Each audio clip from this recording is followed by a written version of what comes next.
Radio H. Buenas noches, 20:05 aquí en Radio H. Arrancamos Booster Recortado con quien les habla, Sergio Burstein y mi amigo Gustavo Paula.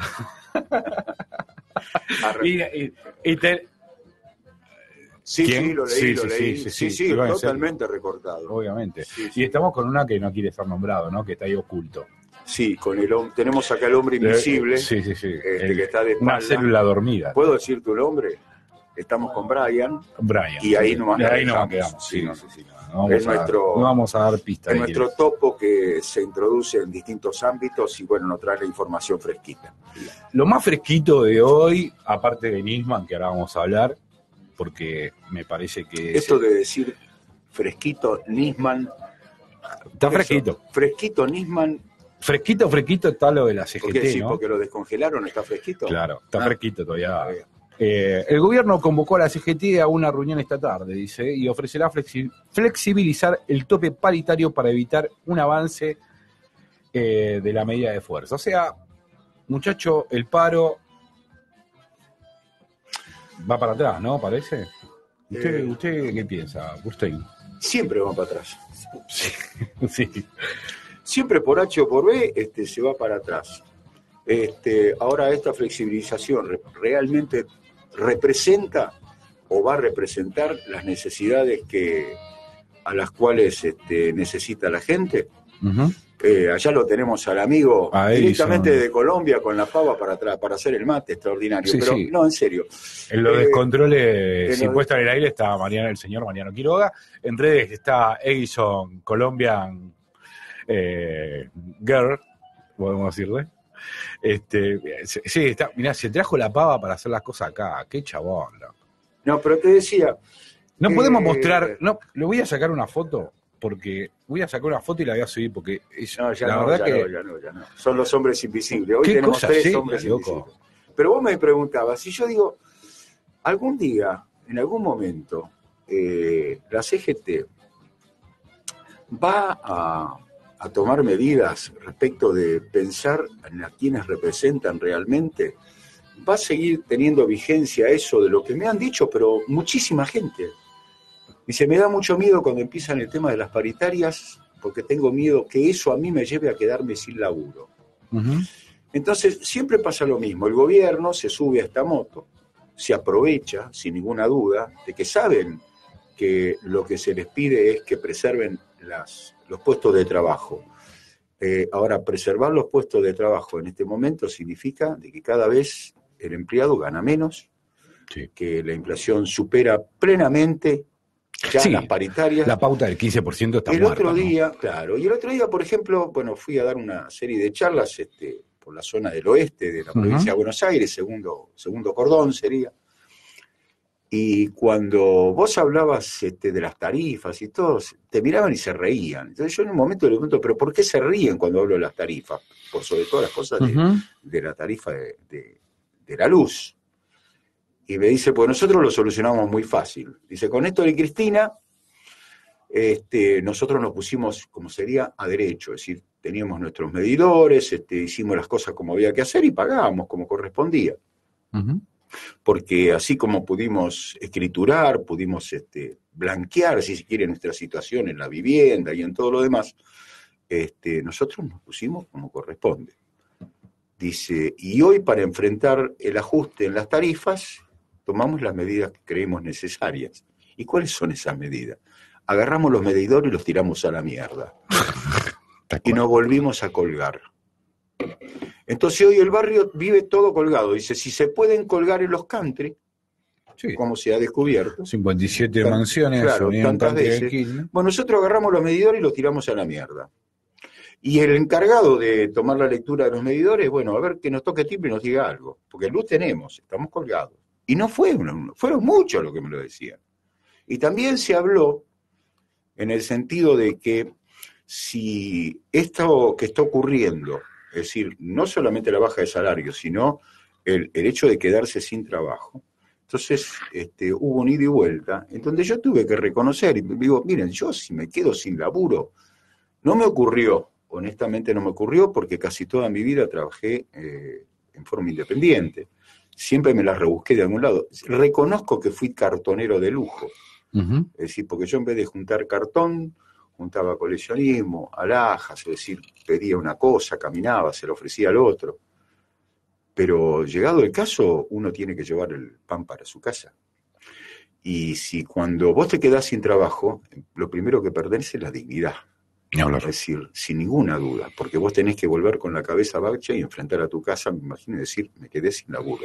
Entonces, ¿qué hago? Bueno, salgo a hacer lo que haga falta. ¿Y qué es eso? Si tengo que salir a mangar, saldré a mangar. Si tengo que salir a cartonear, saldré a cartonear, sin ninguna duda, porque cartonear, yo lo digo porque todo el mundo cartoneo, pero realmente el respeto, yo tengo respeto absoluto por los chicos y la gente grande, porque no son tan chicos, porque estoy frecuentemente y permanentemente en contacto con ellos. Es más, me ven en la calle, me saludan, Macri me llaman, porque aunque te digan sí, Macri. Pero lo cierto es que con las disposiciones que está tratando de tomar nuestro benemérito jefe de gobierno, respecto que dijo el otro día, y hay cartoneros porque hay cartón, entonces hay que eliminar el cartón para que no haya cartoneros, que una chica le contestó muy bien, es decir, en lugar de darnos solución, nos quita el pan de la boca. Y bueno, si llega ese momento, y los hijos tienen que comer, y uno tiene que comer, y bueno, entraré a un supermercado y me llevaré lo que hago falta. Por eso fue mi falta de entendimiento con Guillermo Moreno el otro día que estuvimos hablando, cuando él me hablaba, o nos hablaba, perdón, de que existía una fuerte posibilidad de que se queden las góndolas desabastecidas, porque hay 3 empresas multifacéticas, digamos, de que son las encargadas prácticamente de llevar a los comercios los suministros necesarios para poder vivir dignamente. Y yo, a mí, ¿de qué me preocupa que haya o no haya en las góndolas si yo no tengo un mango en el grilo? Porque así hablábamos, en los bolsillos, para ir a comprar. Y ante la disyuntiva de ver a mis hijos que no tienen lo que comer, ¿yo qué hago? Obvio. ¿Y quién tiene la culpa de esto? Es decir, el que se queda sin laburo, el que agota todas las posibilidades para poder llevar dignamente y honradamente. No estoy haciendo una apología del delito, estoy diciendo una realidad que vive la gente. O van a pretender, como hoy, una chica que estaba en la cola, haciendo la cola para llevarse 1 kilo, 2 kilos de pan, que le decían, Macri, vení una semana a mi casa a vivir como estoy viviendo, gracias a vos que hace 1 año me quedé sin laburo, y vení a ver si vos podés vivir como yo vivo. Sí, le pasó a Fernando el testimonio. Bueno, mira, no lo escuché. El programa anterior. Sí. Es extraordinario ese testimonio, extraordinario por lo doloroso, pero es la cruda realidad. Estos tipos hablan y nos dan consejos como este señor Marquitos Peña, que no tuvo ningún empacho en decir, en echarle la culpa nuevamente a Cristina desde Londres por lo que está ocurriendo y porque con su discurso lleva un montón de gente a protestar cuando en realidad no lo merecemos. Yo digo, la verdad, ¿estos tipos qué son? ¿Marcianos? ¿Dónde viven? ¿Viven en Marte? ¿Dónde viven estos tipos? Sí, la verdad que, mira, casualmente pensaba en lo que había dicho Moreno y lo voy a relacionar con esto del pan. La bolsa de harina se fue a 800 mangos y hoy leí en La Nación, está ahí una nota donde la exportación, digamos, entre el trigo y el maíz había dejado al gobierno una recaudación de 4.000 y pico de millones de dólares. Entonces uno empieza a pensar que a su vez esa bolsa de harina vendiéndola en el exterior está, o sea, nos la están vendiendo a nosotros un 25% más caro de lo que se le paga en el exterior. Entonces, el desabastecimiento que decía Moreno el otro día tiene que ver con esto. Se están llevando, al no haber retenciones y al poder exportar todo lo que quiera, sobre todo la primarización de la política que viene haciendo el gobierno, están exportando todo el trigo porque nadie le pone un límite. En el gobierno anterior, por ejemplo, te decían primero, alimentemos a los argentinos y lo que sobra, llévatelo afuera. Pero no me dejes con hambre. Exactamente. Ahora, ¿qué pasa? A nosotros están metiendo, a nosotros los argentinos, nuestro trigo, porque, a ver, es esto, nuestro trigo. Obviamente, más allá que tenga productores privados o exportadores, en realidad no productores, Lo están metiendo al mercado interno, o sea, a nosotros un 25% más de lo que le paga el mercado exterior a la Argentina, ese trigo. Entonces, pero nadie tiene control de esto. ¿A quién le bueno, correspondería llevar el control de y esto? bueno, pero a ver, son liberales, chabón. Ellos pueden controlar cuánto podés pagar vos, o te pueden decir a vos cuándo podés prender y apagar la estufa. Ahora no le vas a decir a ellos No me hablé de la cómo. estufa, porque Sí, hoy subí un tuit. sí, No, fue claro. claro. Pero no, fue terrible, porque yo digo, bueno, quiero comunicar algo así, como que voy a tomar una medida Uh-huh. que seguramente va a afectar profundamente mi economía y va a afectar, sin ninguna duda, a mi familia, Uh-huh. porque es así. Tomaste una decisión. Tomé una decisión durísima. A ver. Prendí la estufa. No. Sí. No podés. Sí. Mirá la música, mirá la música. Sí, no. Sí, vos sabés que no fue muy feliz lo que yo subí hoy en Twitter, porque me llamó inmediatamente un amigo, y esto es real, les puedo mostrar, acá está, en el WhatsApp, de que me dijo, Sergio, ¿qué pasa? ¿Qué hiciste? ¿Qué vas a hacer? Pará. Claro, no leyó el final, porque como yo lo puse separado, si voy a prender la estufa, este tipo se pensó que yo... Sí, ibas a hacer una locura. Me iba a hacer una locura, ¿viste algo? No, prendí la estufa. Eso sí. Todavía me preocupa, ¿no? Pero, ¿qué pasó? No tenía opción. Porque, ¿qué te digo? Yo ando con 3 pares de media, es decir, ando con 6 suéter, y cuando me quiero poner la campera no me entra. Sí, claro. Y no me entra el gorro, porque ya lo tengo por arriba. Pero me estoy cagando de frío igual. Entonces, ¿qué hice? Y prendí la estufa. Ahora vamos a ver cuál es la repercusión de todo esto, ¿no? Decir, bueno, no sé... Y sí, por ahí tendremos que tomar mate y galletita, como aconsejó nuestro querido señor presidente, que dijo que con mate y galletita se puede sobrevivir. Supongo que su vida de joven habrá sido así, ¿no? Mate y galletita. Y sí, porque vos sabés que yo, siguiendo las directivas que este señor nos dio apenas asumió, por ejemplo, pude cambiar, yo creo que te lo conté, cambié el coche y compré un coche nuevo. Yo tenía un coche de 2004 y ahora lo cambié. Cambié por un coche 2016, perdón. Ajá. ¿Cómo hice? Fácil. Dejé de tomar leche a la mañana, no desayuno, y con lo que ahorré me cambié el agua. Claro. Sí. Ahora no almuerzo también, porque con lo que me ahorro del almuerzo le pongo nafta. No te quiero decir el seguro. No, ni me quiero imaginar. Pero bueno, todavía la sopa a la noche la tomo, porque compramos 1 kilo de milanesa, la tomamos en taza durante una semana y los domingos no comemos la milanesa. Pero tengo un coche 2016 gracias a nuestro querido señor presidente. En un rato vamos a hablar, va a estar por aquí Delfina Rossi, que dijo que ya estaba viniendo, y vamos a ver un poco de economía, que es lo que está haciendo Cambiemos con el país a nivel económico. Me parece que... Yo insisto, me parece que la tiene bastante jodida, por más que digan que el arreglo con el FMI está, y pese a que Marcos Peña dijo que van a ganar el 2019 aún acordando con el FMI. Se va a la mierda. Yo creo que la tienen bastante complicada, y yo no sé, porque hay que ver cuánto nos presta, ¿no? Igualmente el préstamo que dicen es de más o menos 40.000 millones de dólares, lo cual está muy cerca del megacanje o blindaje o todas esas estafas que ya nos ha metido Sturzenegger y Cavallo en el 2001 y Duhovne también, porque era parte de la alianza. Y yo la verdad que no entiendo a veces el orgullo de estos tipos de hablar bien del FMI, de su gobierno que va de rodillas porque ya no le prestan más al FMI. ¿Pero es gratuito esto o se llevan un pedazo? No es gratuito. ¿Se llevan algún pedacito estos chicos? Sí, obvio. Ah, bueno, ¿y qué querés? Si se llevan la parte, ¿qué querés que te diga? Toda la deuda que tomó Caputo al 8% no es gratis, y él seguramente se quedó con una parte, como ha sido comprobado con el Fondo Axis, con el Fondo de Garantía de Sustentabilidad, con el dólar futuro, donde su señora también gana una buena tajada. Es fácil, ¿no? Si vos pones a uno de Wall Street a manejar la economía de tu país, es lógico que te choree de semejante manera, porque son comisionistas. Yo siempre planteo lo mismo, ¿no? Uno cuando mira el periódico o el diario y empieza a mirar que las únicas noticias de economía son si sube la bolsa, baja la bolsa, el riesgo país, si te dan un préstamo, si son bonos, si son letes, si son, no sé, dólar futuro, bueno, hay algo de la economía que está faltando, ¿no? La economía real, la economía que vemos nosotros. Sí, la que hablábamos hoy de esta chica, Exacto. esta señora en Plaza de Mayo, Exacto, ¿no? sí, O y donde, también, no y sé, lo, donde te y lo voy a repartían linkear pan. con lo que decía Moreno el otro día. El desabastecimiento tiene que ver con esto.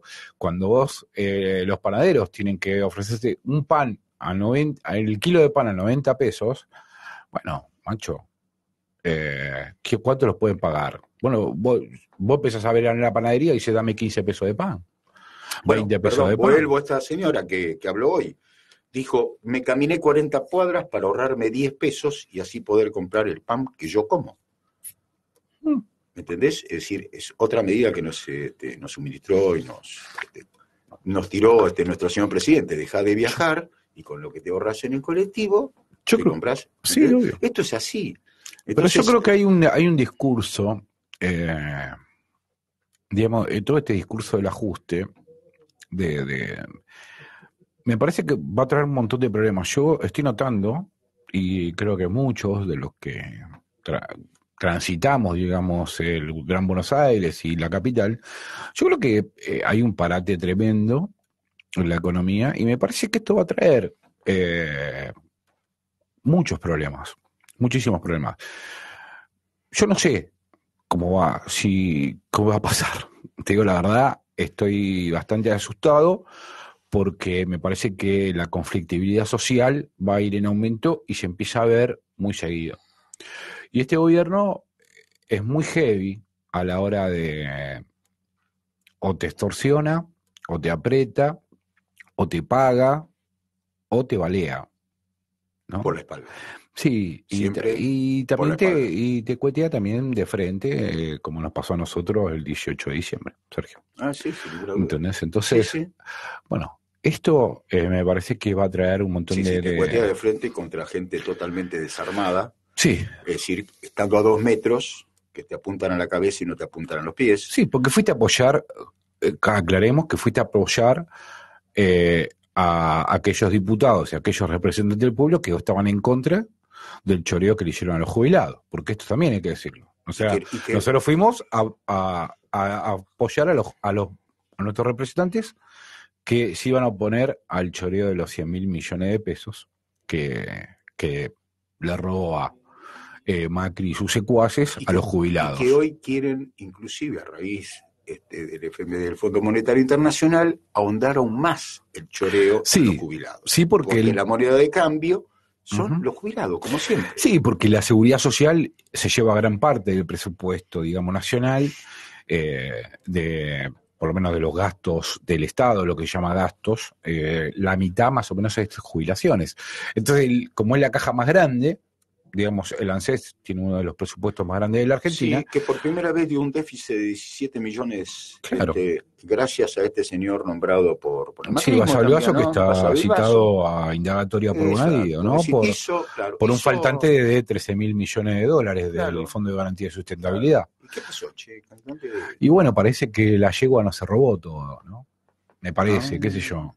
Me parece que tenía ahí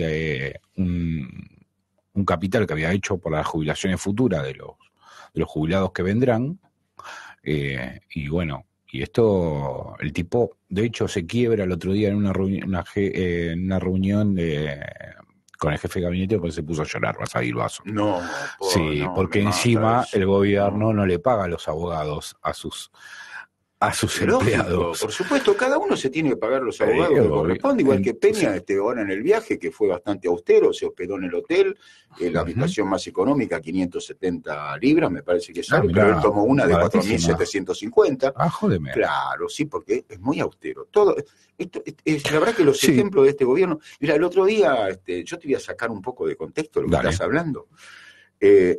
No tenés que escarbar mucho. En donde mirás, encontrás una cagada. Los papelones son increíbles.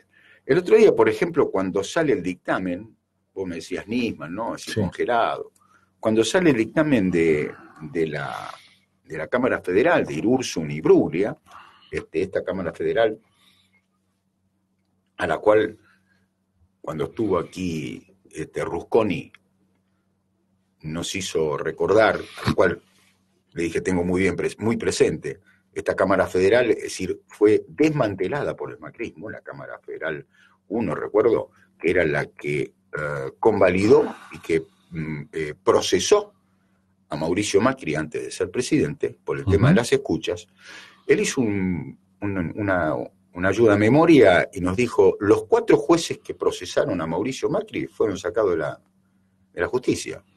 Sí. ¿Quién era el juez instructor? ¿Te acordás? El famoso juez del Anillo. No, ¿quién? ¿Cómo no se acuerdan? ¿Vos te acordás cómo era el juez del Anillo? Ah, bueno, a ver que los oyentes nos digan. ¿Quién era? ¿Uno peticito? El Ollarvide, sí. El juez del Anillo. Ollarvide, jubilación, chau, se puede. Sí, eso se lo saca de encima. Freyler, Fará y Ballesteros, no existen más. Entonces, hoy están Irurson y Bruglia. ¿Qué hicieron Irurson y Bruglia? Cuando les llega la causa que tienen que dirimir respecto de lo que les manda Ercolini, en donde dicen de que supuestamente Nisman fue asesinado, entonces estos señores leen la causa y dicen, sí, Nisman fue asesinado. Pero encontré algo muy curioso. Cuando me pongo a leer el dictamen, la resolución, claro, uno agarra la resolución y la empieza a leer de corrido, rápido. Hay ciertas cosas que no lees. Esto me lo enseñaron los abogados, ¿no? Es decir, casi a leer en diagonal, una serie de cosas que son técnicas. Entonces, pero no sé por qué miro y veo la fecha, lo leo desde donde sale de Infobae. Y voy a Clarín y está lo mismo. Y voy a TN y está lo mismo. ¿Qué tenía de curioso? Fíjate vos. La última presentación que había sido el 3 de diciembre en el juego de Ercolini. Pasa la causa, se presentan como corresponde las defensas para alegar en contra de la decisión de Ercolini, se presentan el 13 de mayo, si mal no recuerdo. Pero lo que me llamó la atención es que la resolución tenía fecha de abril. Entonces vos decís, ¿pero cómo abril? No me dan los números. Si resolvieron en abril y la presentación de las defensas fue en mayo, quiere decir que ya tenían escrita la resolución, sin haber escuchado, como corresponde, las apelaciones que podían efectuar y que corresponde porque están a derecho a hacer las defensas, en la cual también incluyeron algo que no corresponde, que estaba la querella de la mamá de Alberto Nisman, encabezada por Pablo Lanuse, que ahí pidió, es decir, en forma oral, porque se hizo en forma oral, que se ampliara inclusive y que la carátula se cambiara por magnicidio. ¿Para qué? Para así poder asociar la causa de la muerte de Alberto Nisman con la denuncia de Alberto Nisman. Entonces la denuncia, que seguramente se la chupa Ollarvide, como todo, porque es un embudo, todo termina en Ollarvide, ya iba a haber un crimen, no solamente... Bonadío, en realidad. Bonadío, perdón. Gracias pues no me di cuenta. Todo terminaba ahí. Ahora, ¿qué entendés cuando vos te ves una fecha de abril y esto sale el 1 de junio? Estaba cajoneada, claramente. No, que la tienen escrita y preparada para cuando haya algún problema. Sí, obvio, la tienen ahí. ¿Qué pasó esa semana? La marcha federal, en diputados se aprueba la ley contra el tarifazo para retrotraerlo a noviembre. Entonces los tipos descongelan a Alberto Nisman una vez más. Usan la muerte de Alberto Nisman, lo usan a Alberto Nisman para distraer. Y acá queda expresado, es decir, queda permanentemente demostrado que la justicia en realidad no le importa, a estos jueces no le importa la muerte de Alberto, no le importa nada. Igual solamente les importa para hacer uso y abuso de la muerte de una persona. Sí. Que más allá de lo que uno puede opinar de Alberto Nisman, la pregunta que se les hago, ¿cuándo lo van a dejar descansar en paz? ¿Cuándo? Y no sabemos, porque cada vez que tienen problemas, bueno, de hecho, jodían, el otro día Caramelo tenía un tuit del índice de la economía, es el índice Nisman, donde cada vez que se complica algo aparece, ¿no? Y empieza, sale o no sale de acuerdo a las complicaciones que tiene. Pero ¿sabes qué? Vamos a continuar hablando de Nisman ahora, porque a mí me interesa preguntarte específicamente algo para mostrar lo disparatado del tema de Nisman, pero antes vamos a escuchar un temita y volvemos. Dale. Vamos. Dale. Radio H. Y 38 aquí en Radio H, Booster Recortado, seguimos haciendo el programa a la espera de Delfina Rossi. Y aparece el fútbol, ¿no? La suspensión del partido de la selección argentina. Israel, todo tiene que ver con todo, viene Nisman y todo, tiene que ver con todo acá. Pero el titular de la DAIA, y te vuelvo al tema de Nisman después. El titular de la DAIA advirtió que la decisión de no jugar el partido ha debilitado a la nación. Dice: los países desarrollados tienen como premisa indiscutible una decisión inapelable, aceptada por sus ciudadanos, que es la de nunca negociar con el terrorismo. La suspensión de este partido amistoso entre Argentina e Israel no fue siquiera una negociación con un grupo violento de extremistas. Fue directamente una capitulación, dijo Alberto Indig, el titular de la DAIA. Es raro, ¿no? Lo que dice este señor. No, mira, yo en principio le preguntaría ¿quién le paga? Indy, ¿quién te paga para hablar? Lo puedo decir tranquilamente, porque él dice que cuando yo hablo me pagan para lo que digo. Entonces, bueno, tengo todo el derecho de decir que a este señor le pagan. De alguna manera, este señor está haciendo lo que le bajaron de línea de Israel, no tengo ninguna duda, sí, el gobierno israelí. Ahora, eso de que no se negocia o no se trata con terroristas, Indy, ¿me podés explicar cómo se logró la liberación y la devolución por parte de los terroristas del soldado Shalit? ¿Vos tenés idea de lo que estoy hablando? Creo que fueron más de 1.000 terroristas que estaban detenidos en las cárceles de Israel y con quien se negoció, porque esa es la palabra, fue con Hamas. Y para obtener la devolución del soldado Shalit, se tuvo que entregar más, creo que fueron 1.005, 1.001, 1.002 terroristas detenidos en las cárceles.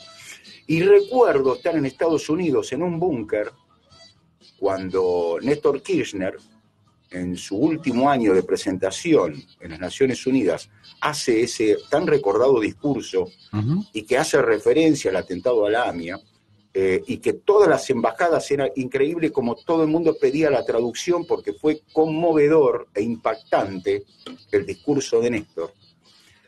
Recuerdo que nos reunimos en un búnker especial que había con la que por entonces era la canciller israelí.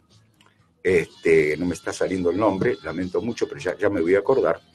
Y ella lo primero que nos dijo fue, dice, realmente tengo que felicitarlo a ustedes por lo que hizo hoy su presidente. Fue realmente impresionante, impactante el discurso que dio.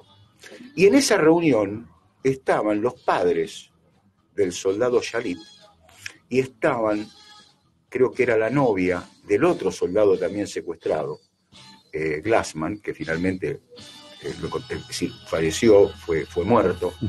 Pero los padres de Shalit, frente a la canciller, después buscámelo, porque me molesta mucho no la canciller de... La ex canciller israelí, la ex canciller que estaba anterior a Lieberman, que hoy es el ministro de Defensa y el que se expresó respecto de la no presencia de Argentina en Israel. Ella dijo, bueno, me acompañan los padres y amigos y familiares de... ¿Golda Meir? No, Golda Meir. ¿Mier? No, Golda, no, te fuiste muy... Es decir, la creación del Estado de Israel estamos hablando. Golda Meir fue la primera que viajó una vez creado el Estado de Israel a Argentina, fue la que se reunió con Perón y Evita. ¿Y de qué año es esto? ¿Para 2000 y pico? 2003. Cuarto año de Néstor, no es tan difícil. Lo cierto es que nos dice, cuando les da la palabra a los padres de Shalit, los padres de Shalit reclamaban en contra de Israel, porque decían que ¿por qué Israel no hace el intercambio? Ellos querían a su hijo con vida, que lo devuelvan. Yo le pregunto... ¿Esta, Livni? Tzipi Livni, exacto. Yo le pregunto a Tzipi Livni, pero no me suena normal para lo que uno conoce de que usted traiga a quienes están renegando en contra de las acciones que usted toma. Me dice, a mí no me preocupa, tienen toda la libertad de hacerlo. A mí lo que me interesa es que el mundo sienta y escuche y vea lo que ocurre con los familiares de los soldados secuestrados. Bueno, para la devolución de este soldado se entregaron más de 1.000 terroristas. Lo cierto es, Indy, por favor, decime quién te paga. Yo después te digo quién me paga a mí, pues yo cobro, yo no tengas ninguna duda que cobro. Sí, cobro la jubilación, supuesto. El Estado argentino te paga. Claro, el Estado argentino me paga para que hable.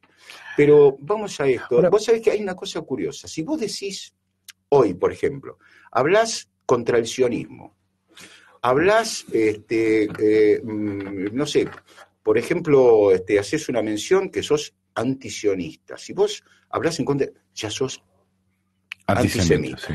Si vos decís paisano, te acusan por antisemita.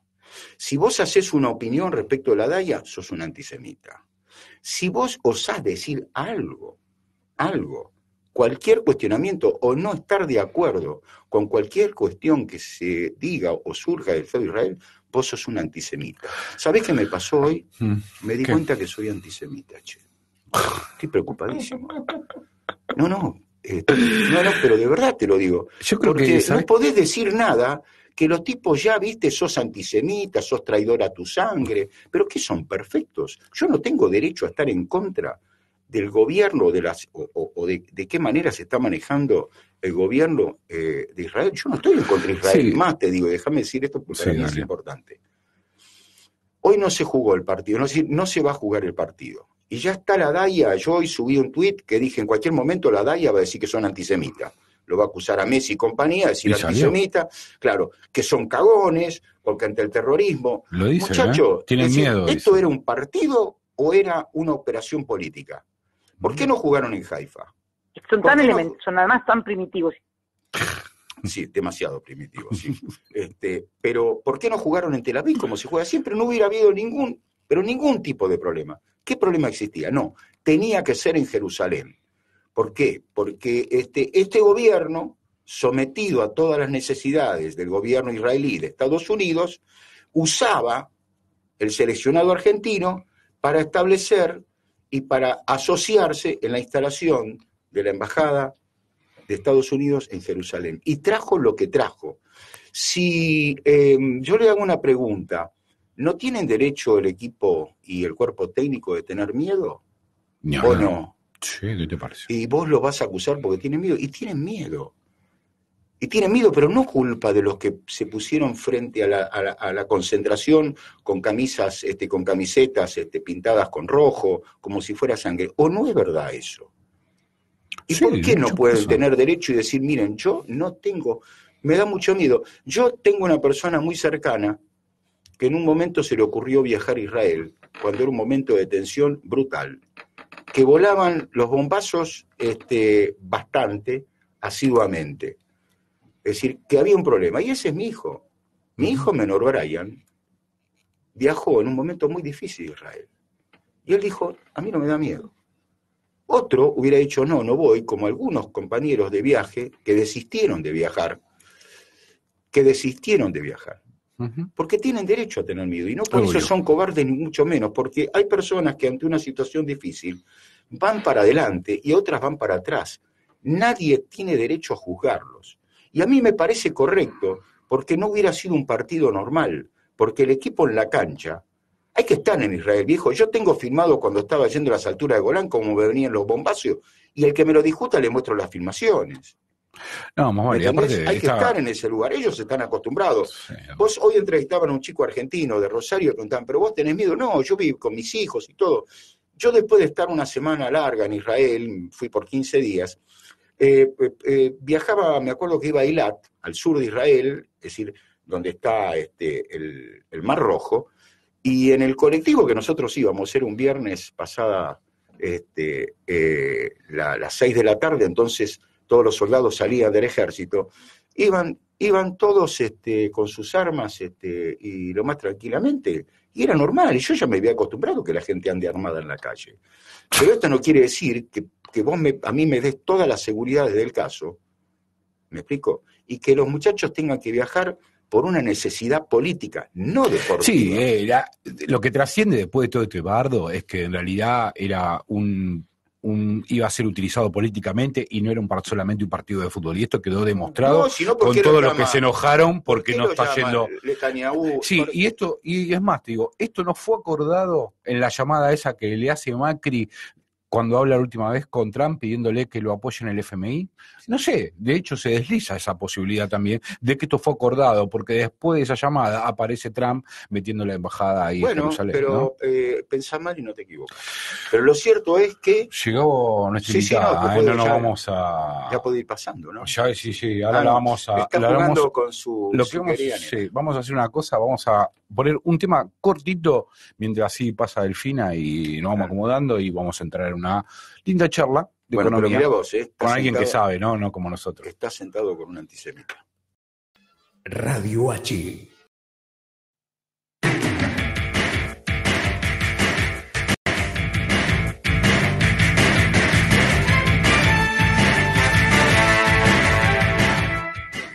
y 49 aquí en Radio H en Booster Recortados, y ha llegado nuestra invitada Delfina Rossi, la licenciada Delfina Rossi. ¿Sí es? Muy bien, así es. Muy bien. Gracias por la invitación, buenas noches. Gracias a vos por venir, y la verdad que es un placer tenerla acá, porque por lo menos vamos a hablar de alguien que sabe de economía, ¿no? Con alguien que sabe de economía. Con alguien que sabe de economía, no como nosotros que chapuceamos un cacho. Nuestra economía es la diaria. Sí. Bueno, eso es bastante.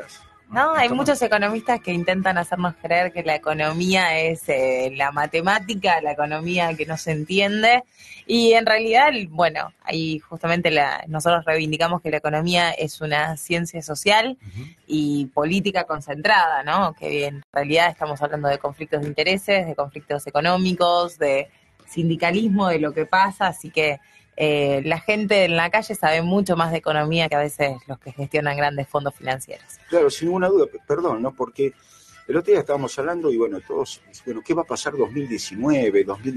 Vamos todos juntos, ¿no? Vamos todos juntos. Sí. Si hay vamos juntos, lo que decía cambiemos, así que claro, hagamos otra cosa. Pero no importa, vamos todos juntos, los que estamos de este lado, ¿no? De esta vereda.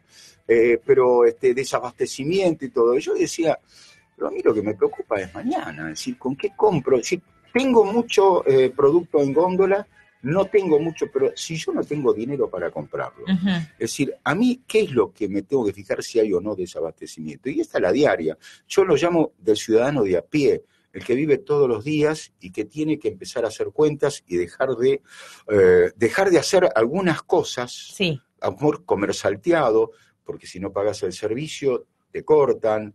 Hoy yo hice un chiste por Twitter diciendo que iba a tomar una medida drástica, que iba a afectar mi economía, mi familia, no sé qué es lo que iba a pasar, pero dije, bueno, voy a prender la estufa. Pero es muy triste lo que te estoy diciendo. Sí, la verdad que uno se lo toma a veces con humor, pero sí, es muy triste. Digo, yo tengo casi 30 años, la mayoría de mis conocidos de mi generación, gente con licenciaturas, con estudios algunos afuera, no tienen trabajo, vuelven a vivir con los padres o siguen viviendo con sus padres, no tienen proyecto de futuro, ni hablar lo que quiere decir, ¿no? Proyectarse también como familia, proyectarse tener hijos, está todo en riesgo, y bueno, y sobre todo las personas que ya tienen una familia encarada, que la dificultad que están viviendo. Yo creo que igualmente como clase dirigente, como militantes, tenemos la responsabilidad de que esas dificultades se conviertan en fortaleza y se conviertan en la convicción de que militando y colectivamente vamos a cambiar la realidad. Creo que el mayor riesgo que tenemos hoy es que aquel que... ve, como bien vos decías, ve el 2019 muy lejos y mañana no tiene con qué comer, no tiene cómo comprar la garrafa, no tiene cómo solucionar la cotidiana, que ese se nos vaya, aunque se vayan todos, y que todos los políticos son iguales, ¿no? Yo creo que ese es el mayor riesgo en un escenario de mucha conflictividad social. Lo que en Europa vimos como la emergencia del fascismo, los grupos anti-establishment, el mismo voto de Donald Trump en Estados Unidos, movimientos políticos que no se saben para dónde ir. Yo creo que es un riesgo porque, bueno, nosotros más como peronistas sabemos que la política es la herramienta de transformación de las clases populares y que por tanto tenemos que reivindicar la política y llegar democráticamente al gobierno, como siempre lo ha hecho el peronismo, para transformar esta realidad. Sí. Bien, y yo te quería preguntar, ¿no? ¿Qué estás viendo vos, digamos, del acuerdo con el FMI? ¿Por qué concurre al FMI? Pero más que nada, lo que más me interesa y lo que nadie explica, digamos, es ¿Para qué sirve la plata del FMI? Porque si uno dice, bueno, le pido un préstamo al FMI, pero en realidad esa guita yo la puedo agarrar, la puedo poner en salud, en educación, en el aparato productivo, pero no parece que ese es el objeto, digamos, de pedir plata al FMI. ¿Cuál es qué se hace con la plata del FMI cuando uno la pide, digamos?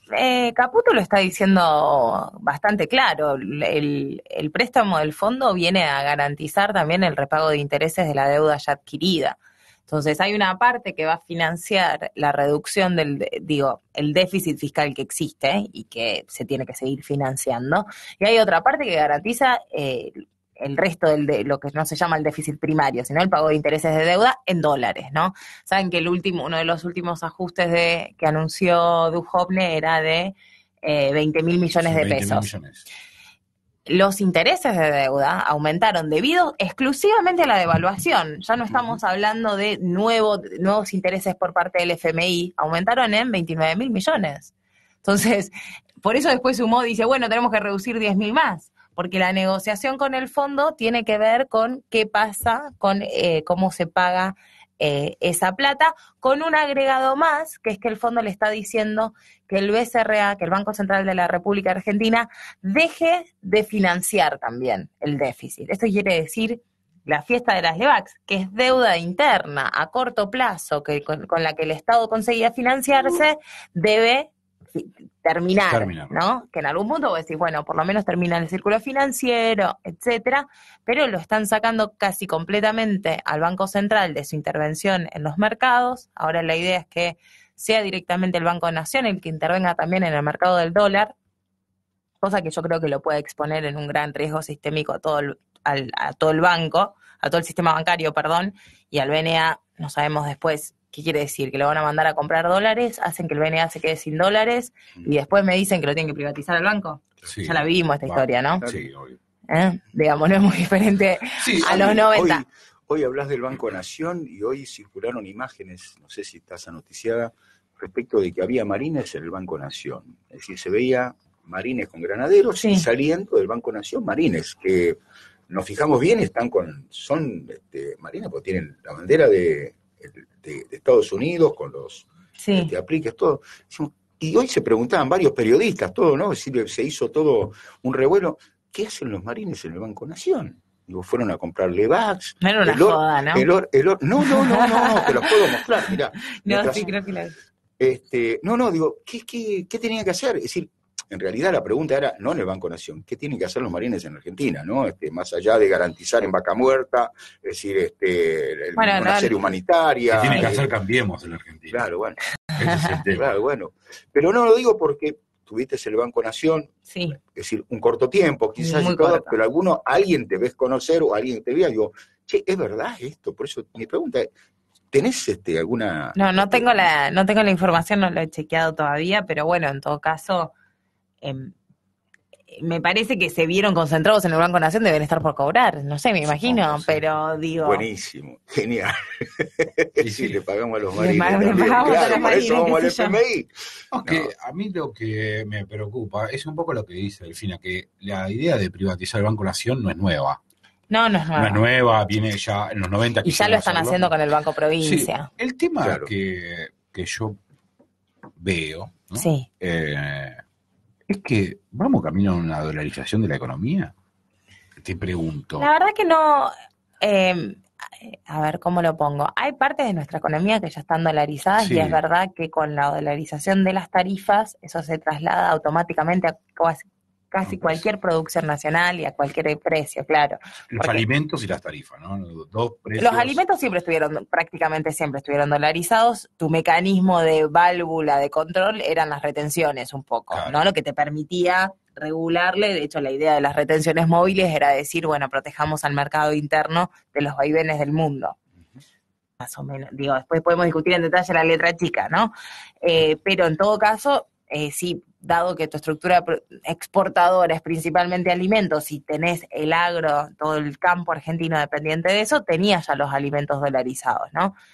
¿Qué te pasó? Bueno, tenés tarifas también, ¿no? Entonces te dolarizaste todos los otros precios, más insumos intermedios. Entonces, sí tenés un problema. ¿Eso quiere decir que este gobierno quiera llevar algo tipo una convertibilidad o una dolarización total? Yo la verdad es que creo que no, porque para este gobierno es rentable también poder ir devaluando la moneda y teniendo una devaluación salarial directa, ¿no? Ujú. Digo, en algún punto el 1 a 1, la salida de la convertibilidad fue tan cara porque tuvo que hacer una devaluación salarial muy rápido en el 2001, porque los salarios también estaban indexados. Claro, En cambio ahora nos indexaron la economía, pero no nos indexaron los salarios. claro. ¿Es verdad? Sí. No sé si se entiende. Sí, no, Sí, se entiende perfectamente. perfecto. Perfectamente, por De eso hoy hecho, la convocatoria inclusive a la CGT para ver cómo, es decir, lo que vos hablabas al principio, cómo, qué podemos darles para que no nos paren el país, ¿no? Es decir, desde un grupo de sindicatos que más o menos eran afines o permeables a la necesidad del gobierno, y especulando, como hablábamos al principio, porque mucha gente en la calle lo dice, me ha tocado en el ANSES, salían de una asamblea, y una de las chicas que es delegada, que me reconoce, bueno, estamos hablando, me dice, no terminamos, perdoná que nos tardemos tanto, pero estábamos en asamblea, estamos determinando el tema paritarias, que esto y lo otro, y bueno, queríamos salir a la calle, y yo dije, sola no, acompáñenme, pero mira, ¿querés que te diga la verdad? A mí si no me aumentan las paritarias, yo prefiero que no me las aumente con tal de preservar mi fuente de trabajo. Sí. Es decir, hoy se está especulando, el gobierno especula con esto, y desde los sindicatos no hay una respuesta genuina a las necesidades de quienes representan, porque todos especulan de que prefiero no ganar más, pero conservar el trabajo. ¿Por qué? Pues tengo obra social, algo de dinero me Y es entra. legítimo esa posición. Nosotros no nos podemos enojar con la gente. No, es lo mismo que por si nos supuesto. enojamos con la clase media que compró $1.000, $2.000 para sobrevivir y pasar el invierno. Digo, nosotros también tenemos que entender la mezquindad del sistema y que la gente intente sobrevivir y que su familia lo pase lo menos mal posible. Digo, vos tenés un hijo, te quedaste en la calle, no tenés obra social. Digo, la verdad, preferís salir menos a cenar. Es así. Sí, hablar. O resignar otros consumos o cambiar a tu hijo de escuela de una privada a una pública. En la Ciudad de Buenos Aires, con ciertas dificultades, ¿no? Porque no encuentran las vacantes. Pero quiero decir, yo creo que la mayoría de la gente está haciendo lo posible para sobrevivir. Ahora, el tema es, ¿se da cuenta esa gente que es debido a la voluntad política de un gobierno? Yo vengo de discutir con Diego Falcone, ¿no? Un economista de ellos, de Cambiemos, que decía literalmente, bueno, las empresas en Argentina no son productivas, por tanto, el sinceramiento de precio hace que no existan más las pymes que no servían, y ya está. Entonces yo le pregunté y le digo, bueno, pero ¿cuál es tu modelo? Porque los únicos países desarrollados con 40 millones de habitantes tienen industria y tienen pequeñas y medianas empresas. ¿Qué modelo me ofreces a cambio? Me dice, bueno, Chile es un modelo exitoso, pero tiene la mitad de la población. Sí, pobre. Y desigualdad, y también tiene un montón de problemas. Y me dice, bueno, México, que por lo menos produce. Peor. México, cuyos salarios ya no son ni siquiera competitivos contra China y que hoy se encuentra reintroduciendo tarifas porque con la guerra de comercio exterior que tiene contra Trump ya no sabe cómo va a sobrevivir.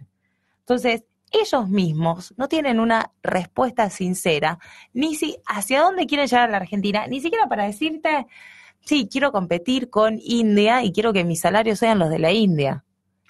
Digamos, ni siquiera saben hacia dónde. Sí, no, claro, más. pero yo cuando te decía, perdón, ¿no? Sí. El tema de los salarios, claro que no era apuntando al asalariado, ni al que ahorró en dólares, no, ni mucho menos. Es decir, digo que el gobierno, con algunos socios ideales, se aprovecha de esa situación y está obteniendo lo que quieren, es decir, seguir bajando el salario. Y lo que vos te preguntás, y lo que nos preguntamos creo que todos, esa gente que votó en contra, por ejemplo, o votó a favor de un cambio, hoy muchos de los que hablas siguen con la misma historia de que, bueno, esto es efecto de lo que se llevaron, de lo que se robaron y todo. Yo digo, ¿qué hace falta para darse cuenta de que esto que está ocurriendo no es producto de lo que pasó hasta el 2015, sino que esto es genuino de una economía impulsada por este gobierno que nos está llevando a estas situaciones? Y todavía no veo reflejado, más allá de muchas encuestas y todo, de que haya un consenso, decir, bueno, esto realmente lleguemos al 2019, es decir, y que sea por el voto que haya que cambiar, pero no le veo todavía conciencia de que haya una necesidad todavía hay que darle crédito, todavía hay que esperar un poquito. Yo creo que sí, que eso está, porque de hecho se ven las manifestaciones. Sí. La manifestación del 25 me parece que es muy importante, Sí. porque había un montón de gente muy heterogénea. Y yo creo que hay hoy, de parte de la población, de gran parte de la población que ha votado a Cambiemos, un montón de gente descontenta. Ahora, yo creo que dirigencialmente estamos cayendo en un error que seguimos criticando al macrismo, ¿no? Que casualmente lo que está haciendo es clausurar la esperanza de que puede haber algún futuro mejor. Me parece a mí que la dirigencia, y hoy se puede ver con la CGT que va y transa de nuevo, no sé todavía, pero posiblemente, esto va por cuenta mía, que trance de nuevo con el gobierno. Me parece que es hora de que la dirigencia empiece a llevar esperanza a la población de que puede haber un no quiero decir cambio, porque la verdad que me choca. Sí, hasta te robaron la palabra, ¿no? Me robaron las palabras Claro, buenas, ¿no? Juntos, todas esas cosas las hacen se mucho puede. pelota, claro, ¿viste? ¿No? Sí, te roban todo. Es que te chorean hasta las palabras, entonces son muy hábiles. Pero lo que digo es, me parece que desde la dirigencia de este lado, para no caer en el que se vayan todos, tiene que haber un mensaje esperanzador, ¿no? Uh-huh. Y uno posiblemente pueda ser tu viejo. Posiblemente.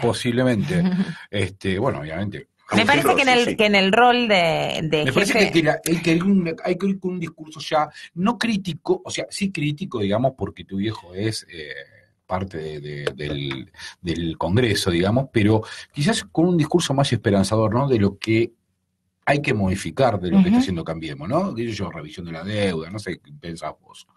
Sí, yo qué pienso. Bueno, primero que mi viejo, desde el rol de presidente del FPDPJ en la Cámara de Diputados, tiene un rol evidentemente de ser una de esas voces que construye el discurso de la oposición. No solo el discurso, sino también una táctica que yo creo que es unir y aunar la oposición para pasar proyectos como fue el de tarifa, para demorar lo que se consiguió de el tema de la reforma jubilatoria, que después pasó, pero que hubo un gran intento. Espero que sea la misma estrategia para el tema del aborto, ahí ya nos dejan más solas a las mujeres, pero en todo caso sí creo que es una voz muy importante para la conformación del discurso de la oposición. Comparto que es momento de pasar a explicar cuál es nuestro proyecto, que me parece que tiene que ser superador a la idea de volver. Me parece Sí, que la idea de vamos a volver, ¿para qué? me parece que, no, claro, ¿Y exacto. cómo? Y no refleja, la mayoría de la sociedad, por muy poco, pero la mayoría decidió que no quería continuar con determinadas políticas. Bien, ahora se supone que gracias a tomar la medicina del neoliberalismo nuevamente, se supone que se tendrían que haber dado cuenta que en realidad, más allá de las formas, había dos grandes modelos en discusión, ¿no? Un modelo nacional y popular, un modelo que apuesta por el mercado interno, un modelo industrializador, un modelo de trabajo para todos y todas, y este modelo, que es un modelo neoliberal de menos del 1% de los grandes capitales extranjeros, de aquellos que se fugan la plata, ¿no? Entonces, si conseguimos volver a expresar esa contradicción principal, me parece que no podemos dejar de lado los matices por los cuales muchas personas no nos votaron, pero evidentemente tenemos que expresar cuál es ese gobierno y a qué Argentina queremos llegar. Yo particularmente considero en términos de la economía, de la macro, que lo que nosotros tenemos que exigirle al gobierno actual y que los sindicatos tienen que exigir y que tiene que ser nuestra primera política de gobierno apenas lleguemos, es volver a poner a la Argentina en la senda del crecimiento económico. Porque cuando no hay crecimiento económico, quiere decir que las familias no llegan a fin de mes. Lógico. Es así. Tal cual. ¿Cómo volvemos a la senda del crecimiento económico? Y esto es lo más fantástico, digamos. Es fácil volver a la senda del crecimiento económico. Es fácil, es sencillo y es una propuesta modesta. Es reintroducir retenciones, algo que hicimos y mientras tanto el campo creció. Por tanto, no pone en riesgo ningún sector económico. Obvio, de hecho, han ganado guita como nunca, ¿no? Está bien, era otro contexto, tenías un boom de las commodities, etcétera. Bueno, podemos decir, reintroducime las retenciones, teneme en cuenta estos factores. Ok, bien, reintroducción de retenciones, controla el mercado de capitales. No puede ser que todo lo que ponga el Banco Central se vaya en fuga. Digo, es inadmisible para cualquier país en vías de desarrollo no tener capitales abiertos. Digo, Estados Unidos lo tiene así, claro, pero puede perseguir a todo el mundo para que los capitales vuelvan y mantiene y emite el dólar, claro, digamos, más fácil. Y en tercer lugar, recomposición salarial. Sin una recomposición salarial, la economía argentina no marcha. No marcha, no tenemos consumo. Ahora, con el control de fuga de capitales, yo le doy plata a la gente me va a Coto me fuga la guita. No es que necesariamente me reinvierta en el país. Me encantaría, pero la verdad que nos demostraron que el control de los supermercados son 4, la hacen entre ellos y se llevan la plata. Sí, no la. Entonces, me parece que nosotros tenemos que volver a poner a la Argentina en la senda de crecimiento económico. Y con eso, sentarnos a discutir cómo vamos a reindustrializar, cómo vamos a generar empleo, qué pasa con las economías del interior, qué pasa con las infraestructuras, qué pasa con los verdaderos problemas de la gente. Pero sin la economía en marcha, evidentemente que no puede llamar al gobierno un pacto nacional, porque nos está pidiendo un pacto nacional a la oposición y a los sindicatos del ajuste, del hambre del pueblo argentino. Entonces no hay lugar a un pacto nacional. Vuelva, señor presidente, vuelva Mauricio Macri a la senda de crecimiento económico y después charlamos lo otro. Sí, sin ninguna Bien. duda que sí. Vamos a hacer una pausita. Sí. Estamos hablando con Delfina Rossi, nos vamos a quedar un rato más. Vamos a poner un temita y ya volvemos aquí en Radio H, en Busto Recortado. Radio H. Continuamos aquí en Radio H, en Busto Recortado, con Delfina Rossi. Y veníamos hablando de muchas cosas fuera del aire. Es también interesante poder argumentar algunas cosas. Y veníamos hablando un poco con Delfina de la palabra competitividad, ¿no? Uh-huh. Entonces nos venden la idea de que no somos competitivos y solamente eso se refleja solamente en el tipo de cambio, ¿no? Y parece que solamente es competitivo en tanto y en cuanto uno baje salarios. Sí. ¿No? ¿Y cuál es tu visión de la competitividad? Porque me parece que está bueno aclarar qué es, cómo llegan a esos países a ser competitivos, ¿no? Sí, estamos acá escuchando también a Olivia. Olivia interviene en el programa y tiene todo el derecho a hacerlo. Olivia. Así que, dale, Olivia, tranquila. Es la nena de mi pareja, así que acompaña a la militancia. Perfecto. Bueno, me parece que deberíamos hablar de competitividad a mediano y a largo plazo, ¿no? Y también entender que, competitividad, ¿qué quiere decir? Que producir en la Argentina es más barato que producir en el resto del mundo, ¿no? O que extraer soja, trigo, productos agrícolas también, ¿no? Ahí también tenemos competitividad. La Argentina, la verdad que es muy competitiva en el agro, por eso exportamos productos agrícolas. Prácticamente no tenemos subvención directa al agro, es verdad que hay créditos subvencionados, hubo créditos subvencionados y ahora se le quita la retención, es un sector muy competitivo. Subsidiado también, ¿no? Eso sería por eso. Se podía entender como un subsidio también. Se podría entender como un subsidio, pero es un sector que no genera empleo. Este es el mayor problema que tiene la Argentina. Si la Argentina, vos decís, bueno, ¿la Argentina en qué es competitiva? En la soja. Perfecto. El tema es que no generamos empleo y no nos pusimos a armar milanesas de soja para exportar. De hecho, si hoy se firma un acuerdo de libre comercio con la Unión Europea, como la Unión Europea viene subsidiando todo lo que es la producción de agroalimentos, de alimentos, la agroindustria en Europa, seguramente va a ser más barato y competitivo en términos de cambiemos exportar soja e importar la milanesa de soja. Claro. ¿Se entiende? Digo, porque ellos en todo lo que es... No hay valor agregado en absoluto. No tendríamos valor agregado. Entonces, siglo XIX de Argentina, ¿no? Sí. Entonces ahí el tema sería cómo pensamos en ser competitivos, en que la Argentina se convierta en un país competitivo gracias a un proceso de desarrollo interno, gracias a un proceso de apostar por la industria.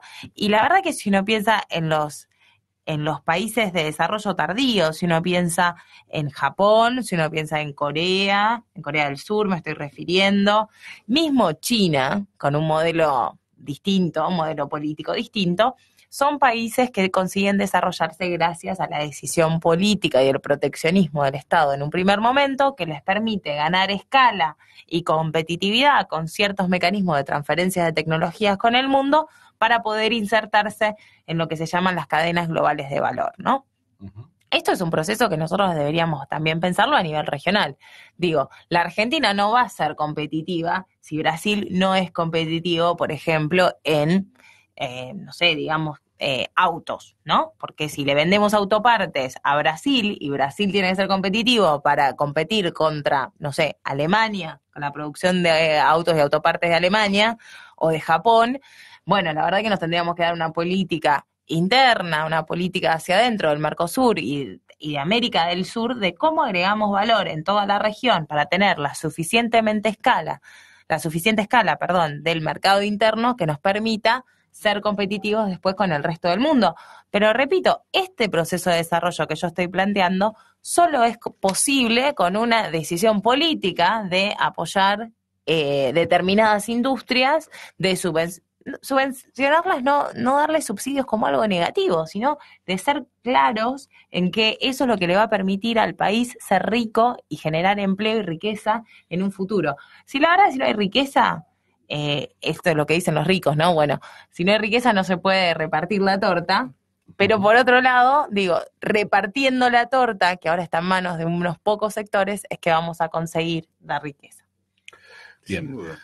Lo que pasa es que, obviamente, los modelos, tanto el chino tiene un sistema político distinto al nuestro, que tiene un partido único, el Japón y Corea son dos países que han sido elegidos por los grandes... Por Estados Unidos. Por Estados Unidos como tocados, digamos, ¿cómo se llama eso? Tiene un nombre que no me acuerdo de ese tipo de política, donde ellos hacen, obviamente, Corea del Sur para frenar, digamos, el avance de China sobre la península, por eso queda Corea del Norte por un lado, y Japón, obviamente, después de la Segunda Guerra Mundial, es elegido por los destrozos que había producido la guerra y las 2 bombas atómicas, digamos que como compensación, por así decirlo, han decidido, digamos, industrializar esos países. Sí. Ahora, nosotros, el modelo de desarrollo que nosotros como argentinos, y creo yo que regionalmente, lo que tenemos que hacer es ensamblar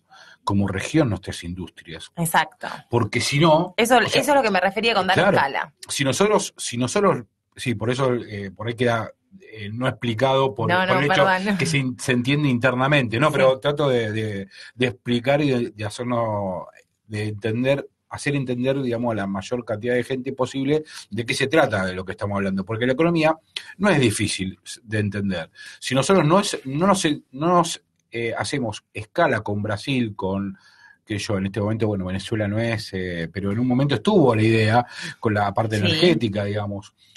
No sé si Chile, porque el sistema político es otro, pero digamos, encontrar con Evo Morales en Bolivia, digamos, buscar cierto, porque nosotros concentramos energía tremenda, tenemos petróleo en Venezuela, gas en Bolivia, el litio lo tenemos nosotros junto con Bolivia y Chile.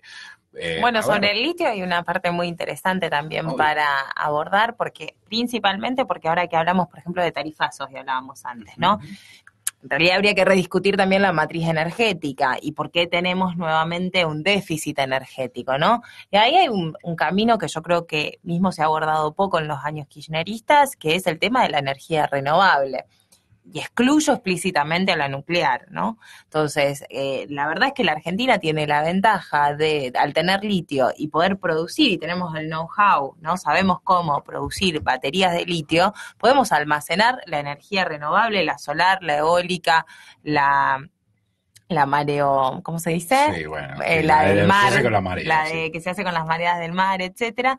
Digo, y solucionaríamos, por ejemplo, sobre todo en el interior del país, en donde no están los gasoductos hechos todavía, no llega la energía tan fácil, tenemos problemas con la alta tensión, etcétera, podríamos solucionar el tema de la pobreza energética. Y estamos hablando también de cómo le daríamos a escala a un mineral de nuestro territorio nacional, con un proceso, digamos, de conocimientos propios, que es armar las baterías de litio, y le podríamos solucionar la vida a un montón de personas. Claro, pero tiene que estar la decisión política de hacer Por eso. supuesto. Y evidentemente la decisión política es otra. Es decir, juegan a la baja, no juegan a superar y a poder generar esto de consumo interno, de poder empezar a producir. Es un fundamentalismo de mercado. Es un fundamentalismo de mercado porque realmente ellos creen que aquellos que no se sostienen en el mercado internacional actual no sirven. Los desechan. El otro día yo doy clases en el CBC de Sociología. en la cátedra de Daniel Filmus. Y hablábamos de la sociedad de consumidores de Bauman, ¿no? En la modernidad líquida de la sociedad de consumidores, el consumidor fallido queda totalmente excluido y nadie es responsable, el Estado tampoco es responsable. Y como las personas somos también los productos vendibles, bueno, si no conseguís trabajo y no te puedes insertar y la pyme no sirve, en realidad quedas excluido en el sistema, y como el fantástico sistema solamente se rige por la voluntad de consumir y querer ser un producto consumible como persona mismo, no hay un fallo en el sistema mismo, sino en cada individuo y en cada persona, ¿no? Claro, Entonces, claro. estamos tan Transfieren la responsabilidad. inmersos en la modernidad líquida que explicaba Simon Bauman, que es muy difícil esto, que la gente a veces haga el clic y se dé cuenta que no es su problema individual, y que habla también de un concepto, ahora estoy medio teórica, ¿no? Se habla de todo esto, de que se llama vergüenza prometeica, que Bauman se refiere al hecho de que uno se siente fracasado y nunca llega a ser realizado y llegar a hacerse ser, porque nunca puedes consumir todo lo que la sociedad te dice que tenés que consumir, ¿no? Claro. Entonces, digo, la cantidad de gente, digo, la tristeza, ¿no? Cuando desde el peronismo hablamos de la felicidad del pueblo, en algún punto es emanciparnos de eso de lo que Bauman llama la vergüenza prometeica, que es la frustración constante por nunca poder llegar a consumir todo lo que queremos o tener ese puesto de trabajo y llegar a ser vendibles como productos como queremos, ¿no? Eso es una sociedad de consumo. Eso es una sociedad de consumo en la que estamos inmersos ahora, en donde son las asociaciones como esta radio, ¿no? Con los centros culturales, los lugares de resistencia, los clubes de barrio. Esos lugares son los que nos permiten alejarnos un poquito de ese individualismo tan duro y poder crear esta otra cultura que necesitamos contrahegemónica para conquistarla. Pero que sepamos que la lucha que damos es muy difícil, porque esta cosa tan tan fácil que es como se ve el consumismo, está impregnada en nuestra sociedad y nosotros vamos en contra de todo eso. Entonces, sí, el neoliberalismo es algo cultural. Entonces, vos dijiste recién, perdóname, ¿no? Los excluidos. Y a mí vos si no te perdono, Dios no te lo voy a decir igual. Soy antisemita, vos ya lo sabés. Hoy me declaré antisemita. Tengo un amigo antisemita. Soy yo. Pero no, lo cierto es que vos mencionaste los excluidos, sí, que cada vez son más. Y mi preocupación es, ¿dónde terminan los excluidos? ¿Cómo? Es decir, ¿qué pasa con los excluidos? Es decir, en un modelo como este, que cada vez se nota mucho más, vos no tenés más que circular después de las 9 de la noche y ves lo que sí, la cantidad de gente durmiendo en la calle. Y cuando vas a provincia, cuando pasás la General Paz, es lastimoso, porque ya no es pobreza, es miseria. Sí. Bueno, porque también nos han despojado de la capacidad de construirnos nuestras casas, de sembrar nuestra comida, nos han comodificado toda nuestra vida. Absolutamente, entonces a mí me preocupa mucho. Nuestras familias mismas, digamos, entonces la gente cae sola en esto del individualismo y cae sola. Sin ninguna duda. Y los excluidos son excluidos de un sistema muy cruel, que yo creo que, bueno, hay unos... Me sale otra, voy a dejar de nombrar autores porque parezco medio... No hay problema. Si te sirve para cerrar, pido perdón a los oyentes. Mejor, porque así la gente empieza también a leer otras cosas. Estoy pensando, tengo que dar clases mañanas también, entonces estoy pensando en eso. Digo, Karl Polanyi es un autor polaco de economía política post-marxista, y habla de movimientos y contramovimientos en el sistema, ¿no? Entonces dice, bueno, hay una avanzada de esto de la sociedad de mercado, la llama él, y hay un contramovimiento, y son estos mecanismos de protección social que surgen con el mismo surgimiento del capitalismo, ¿no? Entonces nosotros vemos que sí, que bueno, que la iglesia responde, que propios de Cambiemos te dicen, bueno, hay que abrir más comedores, ¿no? ¿Quién fue el afortunado que dijo para el ajuste hay que abrir más comedores? Pará. ¿Cómo se llamaba? Broda. Ahí va. Mamá. Pero quiero decir, esos pequeños contramovimientos no nos terminan de fracturar el sistema de la sociedad de consumo, como diría Bauman, o la sociedad de mercado que dice Polanyi, ¿no? Entonces ahí tenemos un tema de de que vamos a ver mayores servicios sociales, pero que la verdadera fractura que se viene nuevamente, una fractura de la clase media, esa fractura que nos deja sin industria, sin empresas, sin modelos productivos, nos va a hacer cada vez más difícil revertir, no solo que la clase media no se caiga, sino después incluir a todos los que están más abajo. Claro. Entonces tenemos un desafío, yo creo que muy grande. Quizás falta modelos de consumo social, ¿no?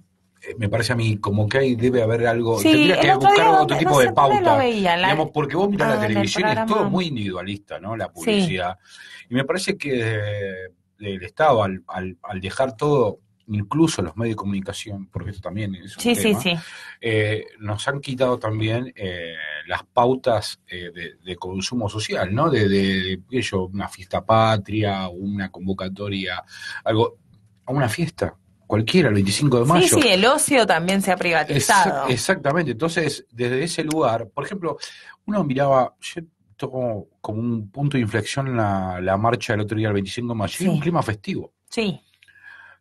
Era un clima festivo, entonces yo creo que hay algo para trabajar a nivel de... No, yo creo que la sociedad argentina, en esto que hablábamos de lo tan cruelmente, ¿no? De la sociedad de consumidores y del consumismo, tiene mucho capital social que contrapone eso, a diferencia de otros países, claro. Digo, el nivel de sindicalismo. Bueno, no fueron 12 años en vano. No fueron 12 años en vano, pero también, digo, venimos de lejos, ¿no? Mismo, podríamos decir, de las primeras formas de organización de los inmigrantes, digamos, formas de organización también de los pueblos originarios, y después, evidentemente, toda la fuerza que tiene el sindicalismo, y la experiencia, digo, si Perón fue quien incluyó a la clase trabajadora en el Estado, Kirchner lo hizo con los desocupados, ¿no? Con el movimiento piquetero, ¿no?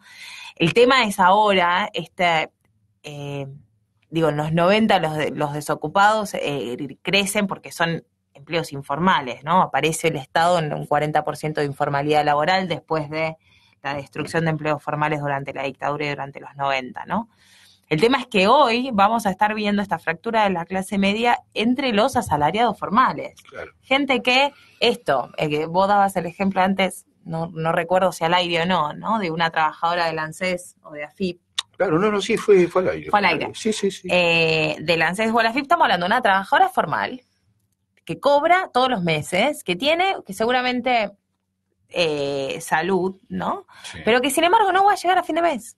Que si le sigue un esquema de no aumento de paritarias, con la inflación a 28-30%, más, tarifas, más, digamos que por ahí el compañero, el esposo se le quedó sin trabajo. Esa familia... Compromisos adquiridos previamente. Esa familia que digo, no sé, yo soy becaria doctoral de CONICET, mi sueldo es de 18.000. La verdad es que estoy a 1.000 pesos de la línea de pobreza de capital si tengo familia e hijos. Entonces, estamos hablando de que los asalariados formales y sus familias van a ser excluidos nuevamente. Sí, ese es el drama del modelo actual si no lo revertimos a tiempo. ¿Y cómo hacemos para que y va a ser un nuevo sujeto social? Porque tenés el tema de que es una clase media baja, con aspiraciones, con comportamientos aspiracionales, pero que no tiene otra matriz material. Sí, pero entras en el sujeto de Bauman, ¿no? ¿Cómo haces con ese individualismo? Claro, pero ahí tenés el tema. Yo te pregunto, ¿no?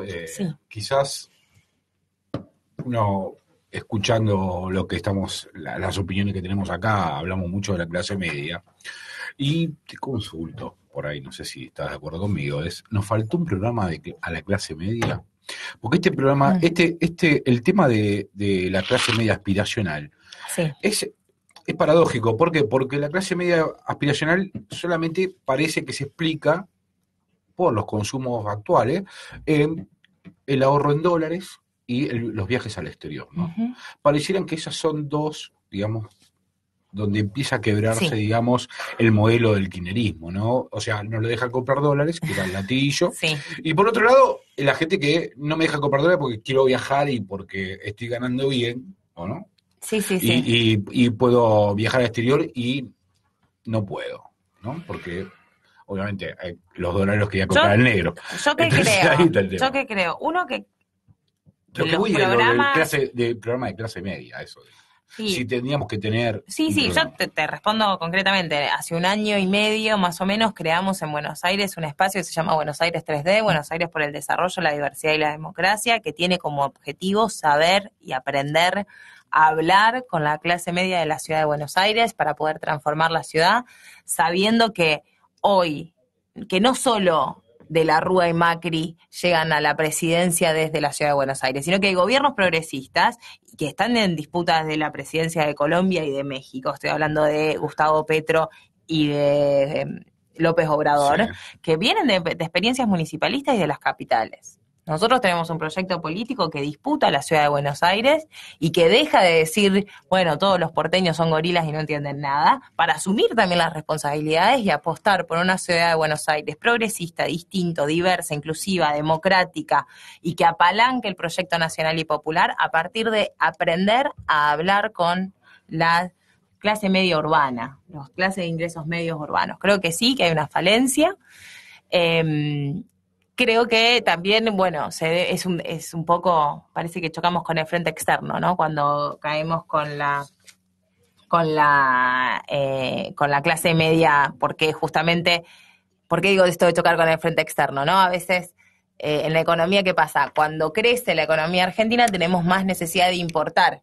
Cuando tenemos más necesidad de importar, o esta misma clase media que quiere viajar al exterior necesita más dólares, y ahí cuando no llega nuestro nivel de exportaciones a financiar ese crecimiento externo, se choca con la restricción externa por la falta de dólares. Bueno, parece que nuestro proyecto político, cuyo objetivo es ensanchar y fortalecer la clase media, cuando lo hace al no disponer de una herramienta, choca con la misma clase media, ¿no? Bueno, lo reconocemos al menos. Yo lo reconozco totalmente y armo un proyecto político que intente superarlo, ¿no? Creo que... ¿Y qué conclusiones llegaste? No, me parece que hay que transitarlo con mucha escucha y con bajarnos un poco del ninguneo. Creo que el camino es ir hacia cierta decomodificación de los activos del Estado. Quiero decir que hay que sacar cada vez más, la salud, la educación, el transporte, la vivienda. Creo que son cosas que hay que sacarlas del mercado. Estoy hablando de que hay que hablar de vivienda pública, vivienda en cooperativas, viviendas comunitarias. Creo que las obras sociales deberían ser todas públicas y no tener seguros sociales. Creo que en la ciudad de Buenos Aires hay que darse una estrategia para volver a recuperar la escuela pública como la principal puerta de entrada de los niños y niñas, porque es un modelo de igualitarismo, de inclusión, de fortaleza de nuestra nación y de consolidación y cohesión social. Pero creo que también hay que saber que hay batallas de la posmodernidad que son nuestras también como peronistas. Estoy diciendo... el medio ambiente tiene que ser una bandera nuestra. El feminismo tiene que ser una bandera nuestra. No son banderas exclusivamente posmodernas. ¿Por qué? Porque no hay verdadera transformación ecológica y poder hablar de cambio climático y de renovables y de energía sin inclusión social. No hay feminismo sin inclusión social. Entonces esa falsa dicotomía de que como soy peronista no puedo hablar de lo que le interesa a la gente de clase media es una berretada. Es gente que no comprende cuáles son las preocupaciones de ese nuevo sujeto social, que la verdad es que está preocupado porque le incineran la basura en la ciudad de Buenos Aires. Y no le tenemos que decir, no, bueno, no te importan los pobres. No, le preocupa eso, pero en realidad también va a hablar de lo que pasa con los cartoneros. Y si no ve la conexión, nosotros tenemos que ayudar a que esa persona la vea. No le tenemos que decir, el Metro 1 no sirve para nada. La bicisenda no me gusta. ¿Saben qué? La bicisenda sirve para muchos trabajadores y trabajadoras que viven en el sur, que no le pasa un subte, que no saben dónde pueden ir, y usan la bicisenda porque no pagan el boleto. Entonces, no hablemos mal de la bicisenda que le soluciona la vida a los trabajadores. No, de hecho existen las mejores en los países serios que... Y además un mecanismo sustentable. El problema ¿cuál es? Cuando, ¿me entendés? Me clavás el colectivo arriba de la bicisenda y me matan a las pibas que están yendo en bici. Absolutamente. Y la verdad eso es un chanta. Y hacer bicisendas en lugares que son una locura, por ejemplo, acá cerquita, Hospital Italiano, una bicisenda donde se necesita salir y entrar rápido, claro. Y se crea un nudo que es impresionante y vos tenés las ambulancias que tardan para llegar al Hospital Italiano, para hacer 4 cuadras, tarda más de 10 minutos. Es decir, claro que sí, pero usando la cabeza. No, Así, y además, o sea, no me podés hacer eso y después tu principal obra pública es una nueva autopista en vez de hacerme más kilómetros de subte. O sea, ¿tu modelo cuál es? ¿El auto o el transporte público? Esos son dos modelos de ciudad. Yo apuesto por el transporte público. Claro. Entonces, pero eficiente, que funcione, que llegue a todos lados, que les pague bien a los metrodelegados. Claro, Digamos, lo que se llama acá Metrobús, que no es un Metrobús, simplemente fue una calle para colectivos, lo hicieron porque no pudieron cumplir con esa promesa de tantos Sí, pero años de ahora hacer no 10 sirve. No, 10 kilómetros de subte. Es decir, hay soluciones, si se quiere, como para poder descongestionar, en vez de prohibir, bueno, dale. Sí. Es decir, hoy vos, por ejemplo, no podés llegar al centro. ¿Dónde dejás el auto? Exacto. ¿Dónde dejás? No, ¿sabés dónde lo dejás? Olvidate. Hasta en la puerta de los garages particulares. Te cansás de ver que te tiren los coches porque uno se enoja, pero no tenés dónde dejar el auto para poder llegar al centro. Vos querés hacer uso, vos querés viajar en subte. Extendieron la red de subte, pero no ponen una frecuencia más amplia o saltear estaciones. No podés subir al subte. Hay gente que está más de 20 minutos esperando poder subir al subte. Es decir, te toca, ¿no? No, es que porque no toca ponen a más. todos. Es que con la misma red, si pusiesen una frecuencia de cada minuto, como pasa, por ejemplo, en París, digamos, Claro. tendría solucionada parte O estaciones del problema. salteadas, por ejemplo. No puede ser que el que sale de la cabecera paren todas. Bueno, hace uno, por ejemplo, la de Caballito. Salís de allá del fondo, bueno, hasta primera junta que no paren ninguna. Y después, bueno, pueden subir todos los otros. No se puede No. porque el subte, una vez que arranca, tiene una frecuencia que salen cada minuto, si está todo Mira, concatenado. sí se puede. Vuelvo, no, y si no te gusta, pero yo te vuelvo a repetir, no voy a cambiar el vocabulario. Sí se puede. Sí se puede si se quiere. Sí Es se decir, puede y Podemos pactó con el PSOE Claro. y tenemos a Pedro Sánchez Ahí te con viene. un gabinete Sí. de muchas mujeres en el nuevo gabinete 7, de Pedro Sánchez, pero escúchame, en energía, en transporte, la vicepresidencia, en economía, en Hacienda Bien. y en Ministerio de Defensa. Digo, la verdad, dicen que es un gobierno de transición y que van a llamar No, es un elecciones gobierno hasta poco. feminista, en definitiva. Pero vamos a ver qué Claro. hacen después. Pero por lo menos es prometedor en cuanto a la potencia que tienen las mujeres. Bien. ¿Cuál es tu experiencia en Podemos? ¿Estuviste en España? Yo no soy de Podemos, Bueno, soy de pero- Izquierda Unida. Ok. Bueno, listo. ¿Cuál es tu experiencia en España? Sí, no sé, porque me vino... No. Yo milité en realidad en un espacio que se llama Iniciativa per Catalunya Verds, que es la rama catalana, está en coalición, digamos, con Sí. Izquierda Unida a nivel estatal del Estado español. Ujú. Fui candidata a eurodiputada en el 2014.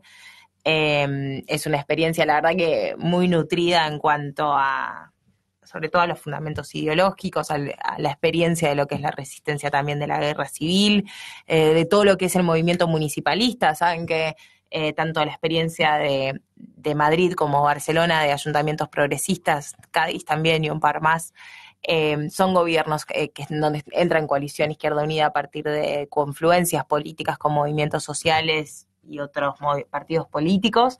Así que son experiencias, yo creo que muy buenas, muy importantes, que en un país que es complejo, que es también bastante conservador, y en donde también sufrió esto de lo que hablábamos antes, de una clase media claramente desclasada o bueno, con estas votos aspiracionales, que como consecuencia tuvo también un desplazamiento hacia la derecha de lo que hablábamos recién de la socialdemocracia.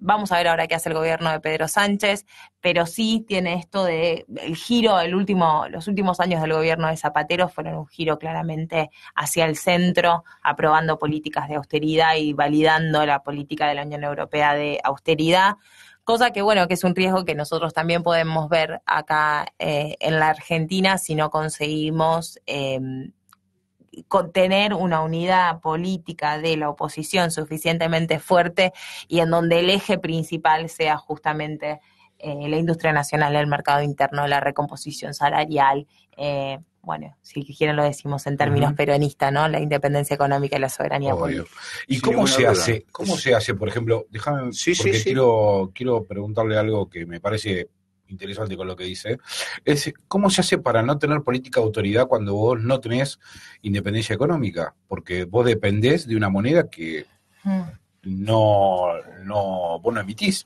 Digamos, antes tenía la peseta, pero ahora tiene el euro, que es el Banco Central Europeo, que es básicamente el banco política alemán. monetaria, está bien. Claro, y cómo, si vos no manejas tu política monetaria, ¿no? Sí. ¿Cómo haces para tener otro tipo de política, digamos?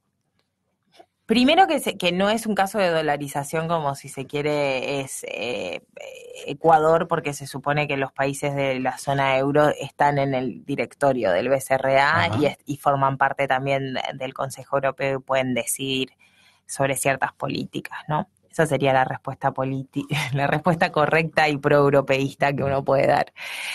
Sin embargo, sí, es verdad que al no disponer de la herramienta de política monetaria solamente te queda la de política fiscal. Claro. ¿No?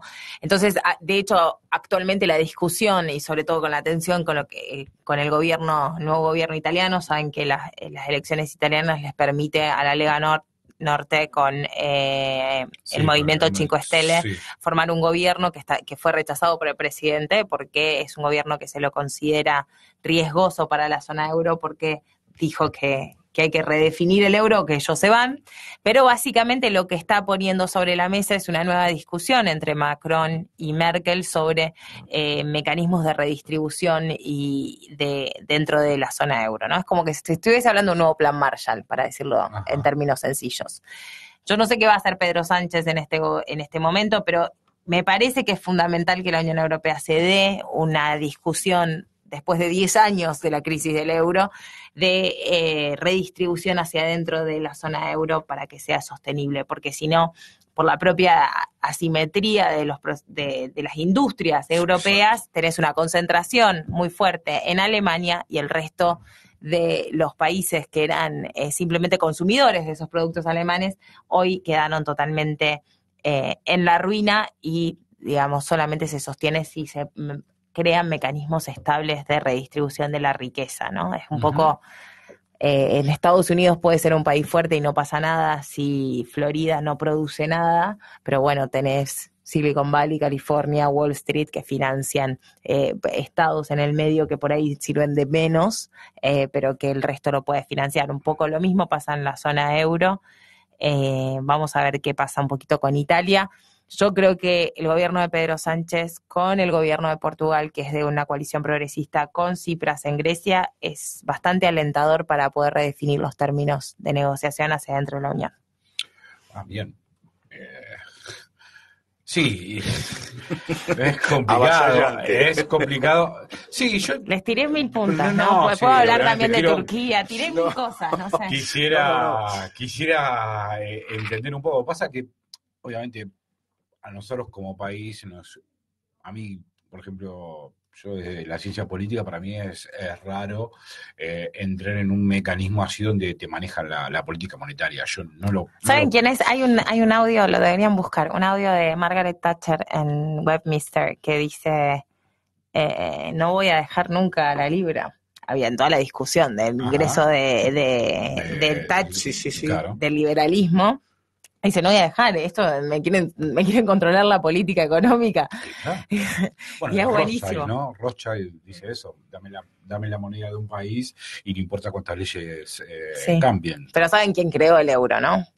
El Bundestag, el Banco Central de Alemania, en realidad lo crean los aliados después de la Segunda Guerra, lo hacen de manera independiente en el mismo edificio en donde estaban los aliados para la reconstrucción de Alemania, ponen al Bundestag y después a partir de eso se crea el Banco Central y el euro, con una política 100% independiente monetaria, independiente del gobierno alemán mismo, con todas las tensiones que eso significaba, pero muy dependiente a los aliados, es decir, al esquema que le convenía a Estados Unidos.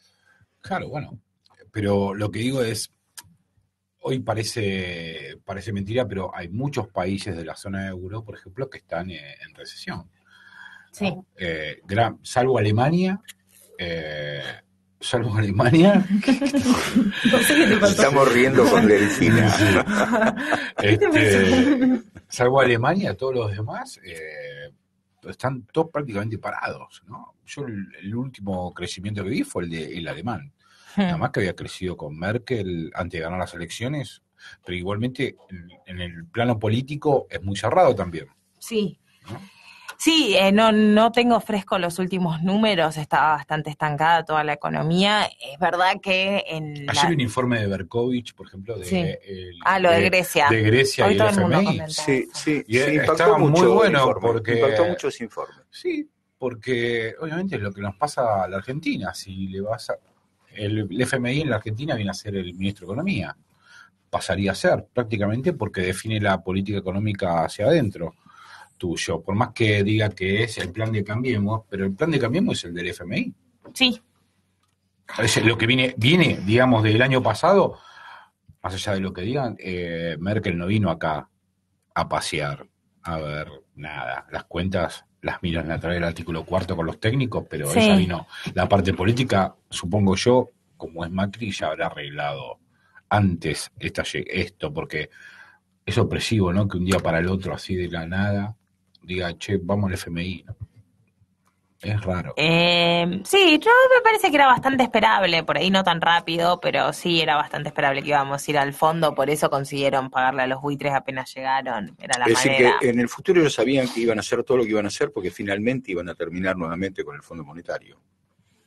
Pero es que el Fondo Monetario es un recién empieza. Este es el tema. Llegar al Fondo Monetario no es que